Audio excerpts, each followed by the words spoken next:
28-ാം സങ്കീർത്തനം 7-ാം വാക്യം, അതിൻ്റെ മധ്യഭാഗം. എൻ്റെ ഹൃദയം അവനിൽ ആശ്രയിച്ചു, എനിക്ക് സഹായവും ലഭിച്ചു. പലപ്പോഴും നമ്മുടെ ആശ്രയം മനുഷ്യരിലാണ്. മനുഷ്യർ നമ്മളെ സഹായിക്കുമെന്നാണ് നമ്മുടെ ചിന്ത. അത് വ്യർത്ഥമാണ്.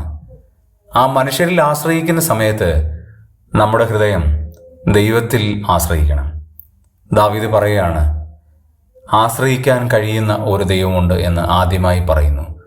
കാരണം എൻ്റെ ഹൃദയം ദൈവത്തിൽ ആശ്രയിച്ചു. 2, ആശ്രയിക്കുവാൻ കൊള്ളാവുന്ന ഒരു ദൈവമാണ് എൻ്റെ ദൈവം. കാരണം മനുഷ്യരിൽ ആശ്രയിക്കുന്നതിനേക്കാൾ യഹോവയിൽ ആശ്രയിക്കുന്നത് നല്ലതാണ്. സഹായിക്കാൻ കഴിയാത്ത മനുഷ്യപുത്രനിൽ അരുത്. ദൈവത്തിൽ ആശ്രയിക്കുമ്പോൾ ദൈവമാണ് വഴികൾ തുറക്കുന്നത്. 3, സഹായം ലഭിക്കും എന്ന് ദാവീദിന് ഉറപ്പുണ്ടായിരുന്നു.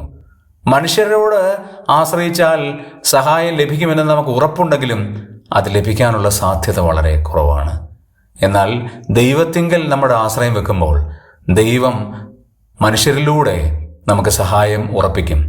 ആകയാൽ ദാവീദ് പറഞ്ഞതുപോലെ നമുക്കും പറയാം, എൻ്റെ ഹൃദയം ദൈവത്തിൽ ആശ്രയിച്ചു, എനിക്ക് സഹായവും ലഭിച്ചു.